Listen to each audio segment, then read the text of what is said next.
6:23 on this Monday morning, early Sunday. We heard from NHLPA Executive Director Donald Fehr, NHL Commissioner Gary Bettman, that a deal had been reached in principle to end a 113-day lockout. Derek Van Diest, the Oilers beat reporter with the Edmonton Sun, some said that this is the most ridiculous, the most foolish, the most idiotic lockout in pro sports history. It's all done.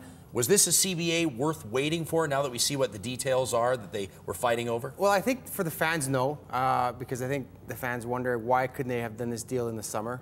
It looked like both sides came and met kind of in the middle, which everyone knew they were going to meet in the middle anyway.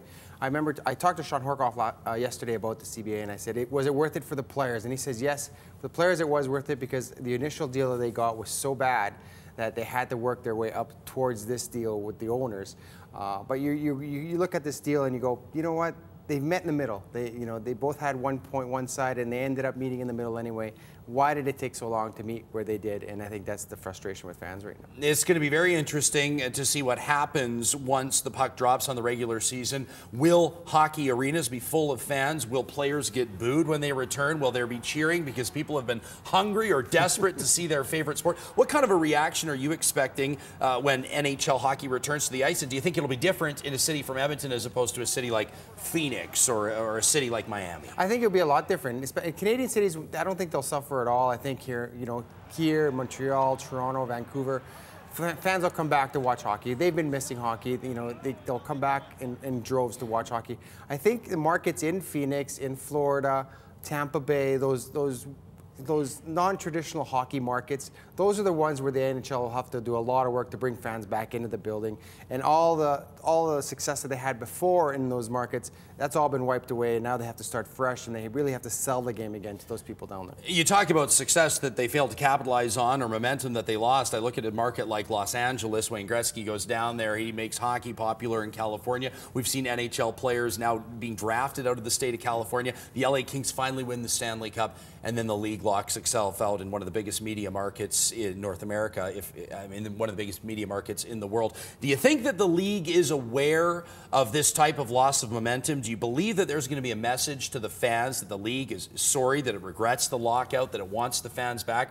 Or do you find that there's some sort of a swagger, some sort of an arrogance from NHL Commissioner Gary Bettman? It's been rumored that he does believe the fans will be back. Well, I think he does believe the fans will be back. I don't know if they'll be apologetic as opposed to they'll be focused on, let's look forward. They'll say, forget about the past, forget about the lockout, let's look forward in the excitement of the game.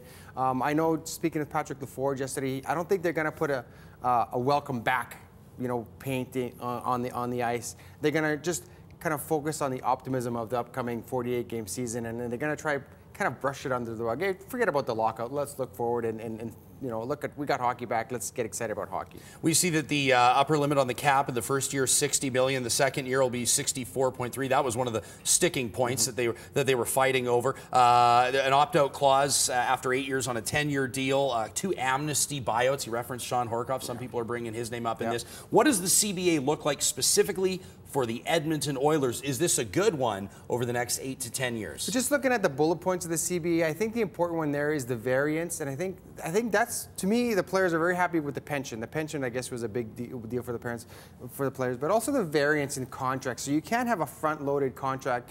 You look at Sean Horkoff's contract, which was front-loaded. Like, he got lots of money in the first couple of years of his contract, and it kind of dwindles as the years go down. The same thing with Roberto Luongo in Vancouver. Now you can't have at first the owners wanted a 5% variance from year to year to year, and I think that was a big sticking point, and they ended up at 35%. So you can't have a contract where you're getting paid $9 million the first year, go through 9 years, and then get paid $1 million in